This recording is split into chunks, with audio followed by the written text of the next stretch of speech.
안녕하세요. 박영춘입니다. 오늘은 용인시 처인구에 전원주택단지가 지타가 많았어요.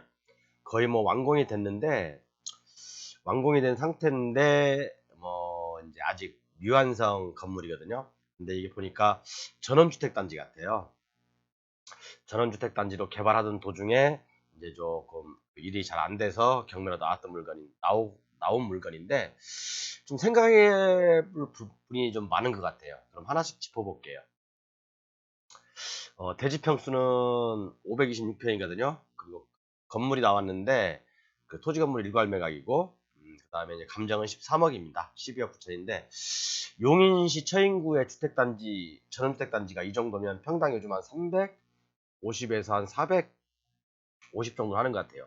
그러니까 대략 한 뭐 400 잡고 4, 5, 20, 한 20억 이상의 가치는 하지 않나. 건물이 만약에 다 완공됐다라고 한다면요. 그래서 한번 짚어볼게요. 먼저 한번 대략적인 위치를 한번 볼게요. 네, 여기 위치예요. 여기 위치인데 위치는 뭐 주위에 이제 뭐 전원주택 단지로 많이 개발되고 있고요. 전원주택 단지가 지금 많이 개발되고 있고, 그다음에 여기 이 토지거든요. 이렇게 여기인데 여기 토지인데 아마 이렇게 잘려 있을 거예요. 이렇게 잘리고 두 동이 매각이고 나머지 네 동이 매각 제외예요. 그러면 사건 계획을 제가 대충 보니까 어떻게 된 거냐면 지금 주택이 이거하고 이거는 지금 매각이에요. 토지가 지금 이렇게 있는데 토지가 이게 그 526평, 그다음에 이제 두 동 합쳐가지고 건물이 약 한 100평 해서 13억에 나왔거든요. 그런데 원래는 이렇게 지금 토지가 있었어요.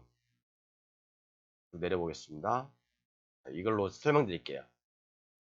이 토지인데 토지가 이렇게 있었는데 지금 전원주택으로 지금 건축을 하고 있었어요. 그런데 이 두 개 동은 이 토지 소유자하고 같은가 봐요. 건축주가 토지 소유주가 같기 때문에 두 개 건물은 같이 나왔어요. 경매로. 물론 촉탁 등기로 인한 등기를 해서 건물도 같이 동시에 매각이거든요. 뭐 정상적으로 사용 승인을 받아서 건축물장을 만들어서 등기를 해서 경매로 나온 게 아니라 촉탁 등기에 의한 등기가 만들어져서 같이 경매로 나왔고, 나머지 요 세 동은 매각 제외입니다. 그러면 이 두 동은 토지 소유주하고 이 건물 소유주하고 같고, 그죠? 나머지 세 동은 미상이겠죠? 같지 않거나, 그죠? 미상 둘 중 하나인데 제가 볼 때는 건축 허가자가 다른 경우일 것 같아요. 원래는 본래 소유자는 똑같은데 건축 허가자가 달라서 요것은 아마 그 매각에서 제외됐던 걸로 보고, 그럼 요 물건은 뭐죠? 법정지상권 성립 여지가 있겠죠? 그런데 자, 등기부를 한번 보겠습니다. 일반적인 내용이고요. 여기는요. 일반적인 내용이고, 그러니까 여기도 보시다시피 두 동만, 이거하고 요것만 두 동만 경매로 나왔어요. 건물이요. 자, 그럼 볼게요. 이게 지금 토지등기부입니다. 토지등기부인데 토지등기부가 2019년 2월 달에 근저당이 설정됐어요. 2019년에요. 그러면 2019년 2월 이전에 건물이 있었는지 없었는지 그것만 파악하면 되겠죠. 그죠? 그럼 만약에 건물이 없다 하면 법정이상권이 성립이 안 되고, 건물이 있었다고 하면, 그죠? 건물이 지어지고 있었다고 한다면 법정이상권이 되고 있죠. 그런데 여러분, 이런 건물을 법정지상권이 성립 안 된다고 해서 때리 붓기는 아깝죠. 그죠? 때리 붓기는 아깝지 않습니까? 두 동만 남겨놓고 때리 붓는다. 그리고 여기는 또 지목이 임야예요. 임야라고요. 지목이 임야면 어떻게 되겠어요? 나중에 이 건물주가 누군지는 모르겠지만, 그죠? 건축주가 누군지는 모르겠지만, 서로 토지 낙찰자하고 협의가 안 됐을 경우에 건물을 때리 부수면 다음에 또 어떤 문제가 있겠죠? 원상복귀 해야 되고, 원상복귀 후에 어떤 문제가 있죠? 다시 또 처음부터 허가를 득해야 한다는 문제가 있잖아요. 그렇죠? 그래서 제가 볼 때는 법정지상권 성립이 안 되는 걸로 저는 그렇게 봐요. 왜냐하면 2019년 2월 달에 새마을금고에서 저당을 잡으면서 건물이 이제 촉탁등기로 해서 등기가 됐잖아요. 2021년에. 등기가 됐는데 이때 당시에도 8억 4천 그대로 채권 금액이 올라간 거 보면은요. 토지의 저당을 잡은 상태에서 건물이 완공되면 그것도 같이 잡겠다고 저당권자가 얘기를 한 것 같아요. 그래서 촉탁 등기가 되는 순간에 같이 그 저당권이 이제 같이 건물로 따라간 거죠. 그렇기 때문에 제가 봤을 때는 경매를 지금까지 쭉 본 입장에서 느낌으로는 한 80, 물론 저 유성지는 아직 안 봤어요. 80%나 90% 정도는 제 느낌이 맞다면 이때 당시 저당권 설정 당시에 건물이 없었을 거라고 추측됩니다.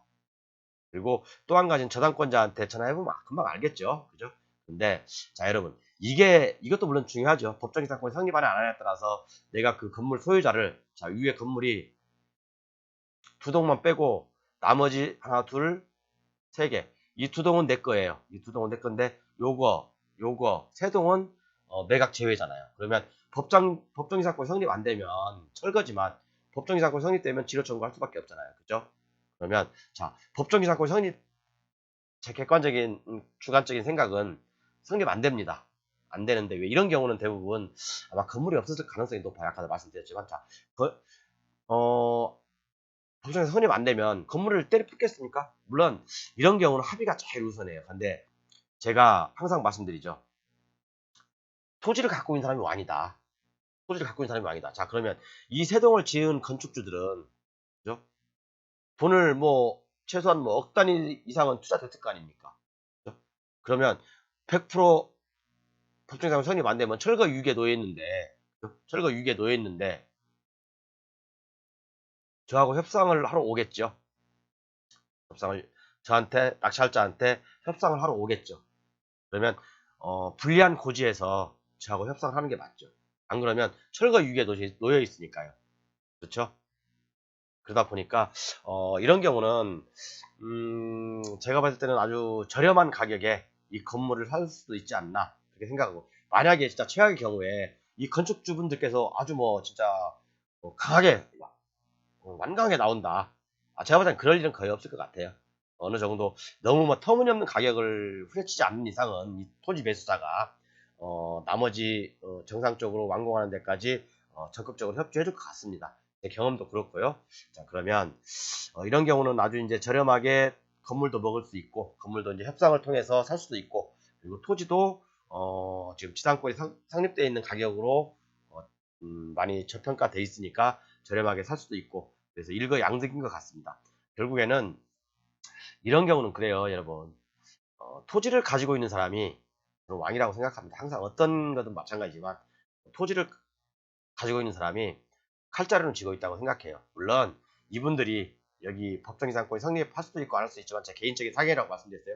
법정이상권이 성립하지 않는 이 건물의 소유자분들도 더 위급한 상황에 놓일 수도 있습니다. 그렇기 때문에 이런 경우는 협상을 잘해서 저렴하게 서로 합의하는 게 좋을 것 같고요.